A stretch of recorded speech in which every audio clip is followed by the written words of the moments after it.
오늘은 교회 전통을 따라 4개의 본문을 함께 꿰어서 읽고 이를 통해 우리에게 말씀하시는 하나님의 음성을 들어보겠습니다. 먼저 구약의 말씀인 예레미야 23장 5절과 6절 말씀을 제가 새한글 성경으로 다시 봉독합니다. 보라, 때가 다가온다. 여호와의 말씀입니다. 내가 다윗을 위해 의로운 싹이 일어나게 하겠다. 그가 임금으로 슬기롭게 다스리면서 이 땅에 정의와 공의를 이루어낼 것이다. 그의 시대에 유다가 구원받고 이스라엘이 안전하게 살 것이다. 사람들이 부를 그의 이름은 바로 이 이름, 여호와 치드케누, 즉 여호와 우리의 공의일 것이다. 이 말씀은 하나님께서 예레미야를 통해 이스라엘에게 주신 구원과 회복의 말씀입니다. 예레미야가 이 말씀을 들었을 때 남유다는 잘못된 길을 가는 왕으로 인해 온 나라와 백성이 큰 고통을 당하고 있었습니다. 여호야김, 여호야킨, 시드기야 모두 하나님의 말씀과 명령에 순종하지 않았고 예레미야가 선포한 하나님의 음성을 무시했으며 백성들을 착취했습니다. 이 왕들은 우상을 숭배하며 백성들의 노동력을 착취하여 자신들의 이익만을 위해 사용했고 이방인과 고아와 같은 사회적인 약자들을 돌보지 않았으며 본인의 생각을 따르지 않는 사람들에게는 무자비한 폭력을 휘둘렀습니다. 잘못된 지도자로 인해 남유다 사람들에게는 멸망과 죽음이 기다리고 있었는데요. 이런 사람들에게 하나님의 희망이 선포됩니다. 하나님은 다윗 자손의 후손 중에 한 사람을 구원자로 보내어 이스라엘 백성을 고통과 괴로움에서 건지고 안전한 삶을 살게 할 거라고 약속하십니다. 지금까지 악한 왕의 통치를 받으며 신음했던 백성들이 이제는 선하고 공의로운 왕의 통치를 받게 될 거라고 하나님은 약속하셨습니다. 우리는 교회가 왕이신 그리스도 주일에 왜 이 본문을 읽어왔는지 어렵지 않게 유추할 수 있습니다. 하나님께서 예레미야를 통해 약속하신 공의와 정의의 왕이 바로 예수 그리스도이기 때문입니다. 예수님은 모두가 기다려온 구원자로 이 땅에 오셨습니다. 우리를 다스리는 왕은 이 땅의 대통령도 권력자도 통치자도 아닌 예수님이라는 이 진리의 말씀을 교회는 계속해서 들어왔습니다. 이어지는 시편 46편의 찬양은 진짜 왕이신 예수님이 온 세상을 다스리실 때 우리에게 어떤 변화가 생기는지를 보여줍니다. 제가 시편의 말씀을 새한글 성경으로 다시 봉독합니다. 하나님은 우리의 피난처시요 힘이시니 환난 중에 만날 큰 도움이시라. 그러므로 땅이 변하든지 산이 흔들려 바다 가운데에 빠지든지 바닷물이 솟아나고 뛰놀든지 그것이 넘침으로 산이 흔들릴지라도 우리는 두려워하지 아니하리로다. 시편 기자는 하나님의 능력에서 오는 평안을 소리 높여서 찬양했는데요. 우리의 왕으로 오신 예수님은 하나님의 아들이시기에 하나님과 동일한 능력과 권세를 가지고 계십니다. 시편 기자가 노래한 것처럼 예수님이 이 땅을 다스리실 때 우리는 그 어떤 두려움도 경험하지 않습니다. 우리의 곁에는 온 세상을 창조하시고 운행하시는 예수님이 계시기 때문입니다. 시편 기자가 큰 환난과 어려움 중에도 평안을 누린다고 말하는 이유가 중요한데요. 그것은 예수님이 온 세상의 완전한 통치자가 되시기 때문입니다. 예수님은 이 땅의 지도자와는 달리 실수하지 않으시고 자신의 이익을 추구하지 않으시고 언제나 우리에게 가장 좋은 결정을 내리시기 때문에 우리는 평안합니다. 예수님이 우리의 왕이시라면 우리는 삶에서 어려움과 고통을 만나도 걱정하지 않습니다. 예수님이 우리를 반드시 지키시고 보호하시기 때문입니다. 더 나아가 너무나 혼돈해 보이는 이 세상도 예수님이 다스리시면 안심할 수 있습니다. 이렇게 교회는 왕이신 그리스도 주일에 시편 46편의 말씀을 읽으면서 예수님이 온 세상을 다스리신다는 진리를 믿어왔습니다. 교회는 성경을 통해 지금 마주한 고통과 고난을 예수님께서 해결해 주신다는 진리를 신뢰하며 수많은 박해와 공격을 이겨왔습니다. 이렇게 예레미야와 시편의 말씀이 예수님이 우리의 진짜 왕이며 구원자이심을 알려주었다면 이어지는 신약의 말씀은 예수님이 구원을 이루신 방법과 그로 인해 우리에게 찾아온 결과를 보여줍니다. 그런데 이 말씀은 우리가 이해하고 받아들이기가 쉽지 않은데요. 예수님이 이루신 구원의 방식이 우리가 기대했던 것과 너무나 달랐기 때문입니다. 예수님은 인간이 생각하는 방식으로 구원을 이루지 않으셨습니다. 아니, 예수님은 인간의 관점에서는 철저하게 실패하셨습니다. 누가복음 23장 36절부터 38절까지의 말씀을 제가 새한글 성경으로 봉독합니다. 병사들도 놀려대며 예수님께 다가가서 포도식초를 가져다 대었다. 그러면서 말했다. 바로 당신이 유대야 사람들의 임금이라면 당신 자신이나 구원해 내봐. 예수님 위쪽에 유대야 사람들의 임금이 이 사람이다 라고 적어놓은 표시판이 있었다. 예수님이 십자가에 달리시고 아직 살아계실 때에 로마의 병사들이 예수님을 조롱했습니다. 이들이 사용한 구원이라는 단어가 너무나 의미심장한데요. 그들은 내가 정말 왕이라면 너 스스로를 구원해보라 라고 말합니다. 이때 이들이 의미한 구원은 무엇이었을까요? 당연히 예수님이 매달려 있는 십자가를 부수시고 그 자리에서 내려와 죽지 않는 것이었습니다. 더 나아가 예수님을 때리고 십자가에 매단 사람들을 거꾸로 십자가에 매달고 진짜 왕인 예수님에게 행했던 모든 잘못을 그대로 돌려주는 것이 이 병사들이 생각했던 구원이었습니다. 그러나 예수님은 그렇게 하지 않으셨습니다. 예수님은 모두가 기대하고 기다렸던 것처럼 엄청난 힘과 능력을 가지고 모든 백성 위에 군림하는 왕이 아니었습니다. 예수님은 온 세상을 창조할 능력을 가지셨고 이 땅의 모든 생명을 죽일 권세와 죽은 모두를 되살릴 권능도 가지고 계셨지만 그 누구보다 힘없이 십자가에서 죽으셨습니다. 예수님이 이루신 구원의 길은 인간의 기대와 예상을 완전히 넘어서는 것이었습니다. 우리가 잘 아는 것처럼 왕은 일반 백성보다 먼저 죽어서는 안 됩니다. 왕은 죽을 때 죽더라도 자신이 구원해야 할 사람들, 지금 죄와 죽음이 주는 고통으로 인해 괴로워하고 있는 백성들을 그 아픔에서 해방시켜야만 합니다. 그래야 구원자라고 할 수 있습니다.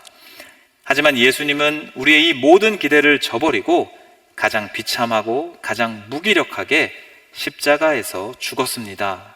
예수님은 이렇게 이상하고 기묘한 왕이었습니다. 예수님은 모든 것을 가진 왕이었지만 아무것도 없는 백성처럼 죽었습니다.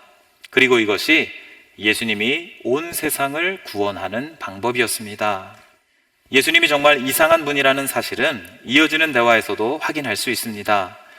예수님은 함께 십자가에 매달려 죽임을 당하는 강도 중 한 사람에게 내가 오늘 나와 함께 낙원에 있을 거라고 말씀하셨습니다. 그러나 우리는 그가 어떻게 되었는지 너무나 잘 압니다. 이 강도는 예수님과 똑같이 십자가에서 죽임을 당했습니다. 그런데 더욱 이상한 일이 예수님의 죽음 이후에 나타났습니다. 우리의 눈으로 보기에 단 한 명도 구원하지 못한, 자기 자신도 구원하지 못한 예수님 때문에 온 세상에 놀라운 변화가 일어났습니다. 바울은 이렇게 말합니다. 골로새서 1장 18절부터 20절의 말씀을 제가 새한글 성경으로 봉독합니다. 그분 자신은 몸, 곧 교회의 머리시라네. 그분은 시작이시요 죽은 사람들 가운데서 맨 처음 새로 태어나신 분이시라네. 모든 것들 가운데서 그분 자신이 맨 처음이 되고자 하심이었지. 하나님이 좋아하셨기 때문이라네. 아들 안에 하나님의 가득함이 온전히 자리 잡게 하시는 것을, 또 아들을 통해서 모든 것을 하나님과 완전히 화해시키는 것을, 하나님이 평화를 이루셨다네. 아들이 십자가에서 흘린 피를 통해서, 곧 아들을 통해서 땅 위에 있는 것들이든 하늘에 있는 것들이든 모든 것들을 완전히 화해시키셨다네. 바울은 예수님이 교회의 머리이시고 온 세상의 주인이시며 하나님과 동일한 분이고 처음으로 부활하신 분이라고 노래합니다. 우리는 교회의 머리가 되시는 예수님이라는 바울을 통해서 예수님이 왕이라는 사실을 깨달을 수 있고 십자가에서의 죽음이 예수님의 끝이 아니었음을 확인할 수 있습니다. 조금 전 우리는 죽음으로 끝난 것처럼 보이는 예수님의 사역이 어떻게 구원이 될 수 있고 우리를 구원할 수 있는지 질문했었는데요. 이제 우리의 궁금증은 풀렸습니다. 예수님은 죽지 않고 생명을 이어감으로 구원을 이루신 것이 아니라 죽음을 맞이하신 후 죽음을 이기시고 부활하심으로 구원을 완성하셨습니다. 이미 예수님을 믿고 하나님의 자녀가 된 우리에게는 부활이 너무나 익숙하지만 사실 부활은 인간이 생각해내거나 발명해낼 수 있는 길이 아닙니다. 인간에게 부활은 선택할 수도 상상할 수도 없는 전혀 새로운 길이기 때문입니다. 예수님은 십자가에서 내려와야 구원이라고 생각했던 로마 병사의 그 생각을 뛰어넘으시고 죽으시고 부활하심으로 온 세상을 구원하셨습니다. 십자가 옆에 강도는 과연 어떻게 되었을까요? 당연히 죽음 이후에 부활하여 하나님 나라에서 영원한 생명을 누리게 되었습니다. 이어서 바울은 예수님의 십자가가 이 세상에 참된 평화를 가져왔고 하나님이 온 우주 만물과 화해를 이루었다고 선포합니다. 사실 바울의 이 말도 너무나 이상하고 기묘한 말입니다. 예수님과 바울 당시는 로마가 온 세상을 다스리고 있었는데요. 로마에게 평화는 전쟁의 승리자만이 누릴 수 있는 결과였습니다. 당시 사회는 군사적인 정복과 폭력을 통해 평화를 유지했고 이를 너무나 당연하게 생각했습니다. 하지만 바울은 예수님의 비폭력적인 죽음을 통해서 하나님이 평화를 이루셨다고 선포합니다. 폭력에 더 큰 폭력으로 맞서지 않고 폭력 앞에서 조용히 죽음을 감수한 예수님이 진짜 평화를 가지고 왔다고 바울은 말합니다. 이렇게 예수님은 우리의 눈에는 정말 이상하고 신비로운 방법으로 구원을 이루고 평화를 가지고 오신 기묘한 왕이었습니다. 교회는 이런 이상한 예수님을 왕으로 모시고 기념하면서 지금까지 살아왔습니다. 이렇게 왕이신 그리스도 주일의 성서정과를 따라 예수님의 이야기를 살펴보았는데요. 각각 따로 기록된 이 이야기들은 서로 상호작용하면서 우리에게 하나님의 음성을 들려줍니다. 하나님은 우리에게 말씀하십니다. 너희의 눈에 보이는 이 땅의 권력자는 왕이 아니다. 내가 너희에게 보낸 내 아들 예수가 진짜 온 세상의 왕이다. 예레미야가 말했듯이 예수님은 이 땅의 통치자와는 완전히 다른 분입니다. 예수님은 하나님이 말씀하셨던 참된 목자로 시편 23편이 그리는 가장 완벽한 우리의 목자입니다. 예수님은 자신의 이익을 위해 백성들을 착취하지 않고 양들을 위해 본인의 목숨을 버리며 잃어버린 한 마리 양을 찾기 위해서 모든 것을 포기하는 분입니다. 우리 예수님은 이렇게 좋은 왕이고 이렇게 선한 분입니다. 우리를 진정한 푸른 풀밭과 쉴만한 물가로 인도하시는 분은 바로 예수님입니다. 하나님은 우리에게 예수님만이 너희가 믿고 따라야 할 유일한 왕이요 구원자라고 말씀하십니다. 그런데 이런 저의 이야기를 들으시면 아니 너무나 뻔하고 당연한 그 한 문장을 말하기 위해서 이렇게 시간을 끌었습니까? 그리고 우리 모두가 다 아는 그 뻔한 이야기를 왜 또 하는 겁니까? 우리는 예수님이 우리를 다스리는 왕이라는 사실을 이미 다 알고 있습니다 라고 말씀하고 싶으실지 모르겠습니다. 맞습니다. 예수님을 구원자로 믿고 하나님을 예배하는 우리는 예수님이 우리의 왕이라는 진리를 잘 알고 또 잘 믿습니다.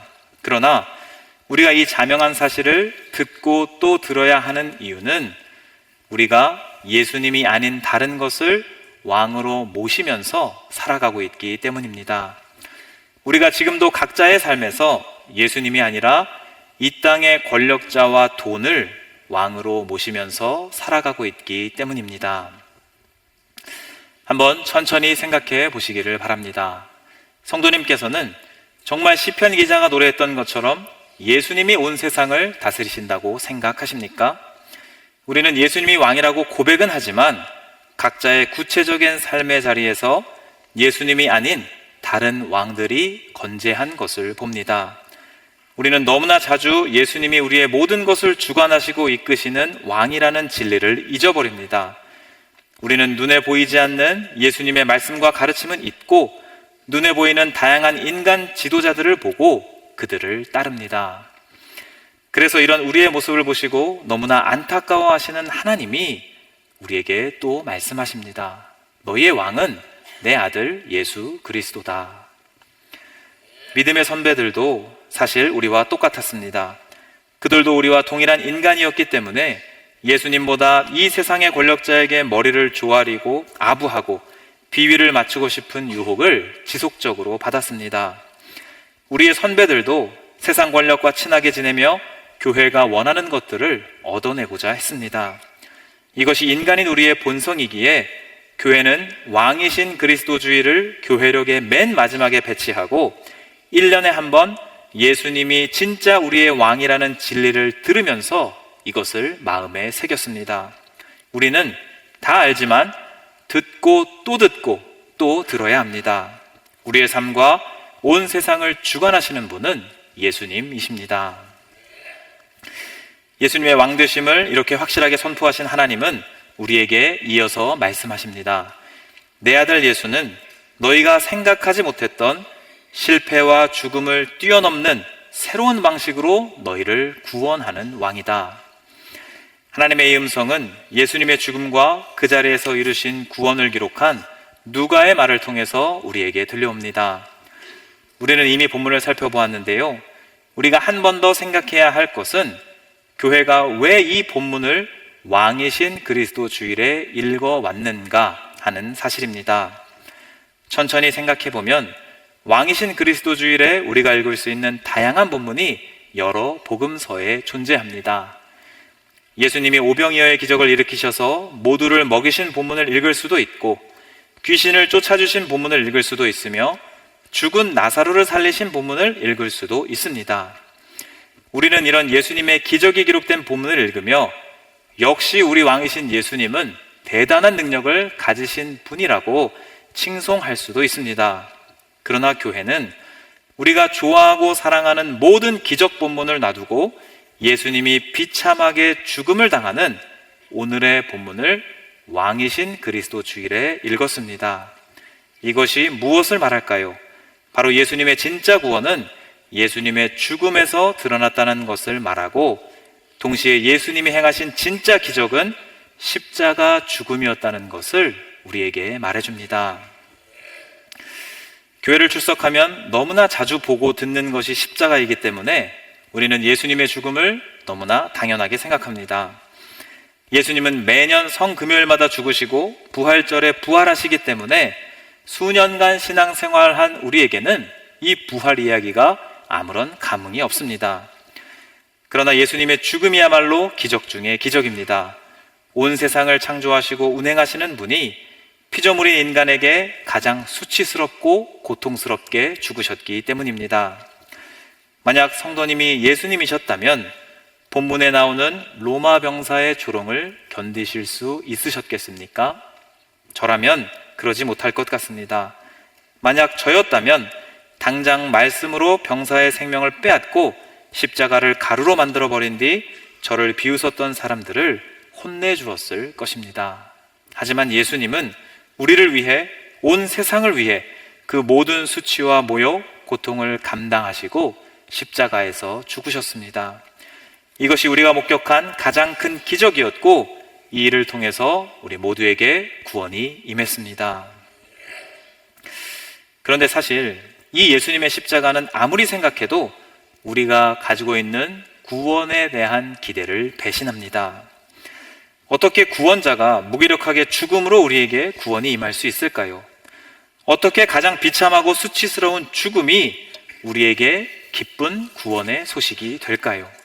바로 이 지점이 하나님의 구원 방식과 우리가 기대하는 구원 방식이 어긋나는 장소이고, 우리가 하나님을 다 이해할 수 없는 곳입니다. 하나님은 우리가 예상할 수도 없고 상상할 수도 없는 전혀 다른 길과 방식으로 우리를 구원하셨습니다. 하나님은 우리의 눈에는 철저한 실패와 패배로 보이는 그것을 통해 우리를 죄와 죽음으로부터 해방하셨습니다. 우리를 향한 하나님의 구원 방식이 이렇게 우리의 생각과 다르기에 하나님의 구원은 오늘 우리에게도 전혀 다른 방식으로 찾아옵니다. 하지만 우리는 여전히 우리의 관점과 기대를 가지고 하나님의 구원을 기다리기에 십자가에서 이루신 예수님의 구원을 경험하지 못하고 이해하지 못합니다. 조금 더 우리의 삶에 가깝게 말씀드리면 우리 모두는 건강하고 부유하고 성공한 것을 복받은 삶이라고, 구원받은 삶이라고 여깁니다. 그래서 몸이 아프고 마음이 아프고 가난하고 실패하면 나는 구원에서 탈락했다고 생각합니다. 우리는 철저히 우리의 기준으로 구원을 평가하고 우리의 기준에 미치지 못하면 구원이 아니라고 여깁니다. 그렇지 않습니다. 예수님께서 우리에게 이루신 구원은 오히려 우리와 우리 사회가 실패라고 여기는 상황을 넘어서 우리에게 찾아옵니다. 진정한 생명은 죽음을 지난 부활을 통해서 우리에게 주어집니다.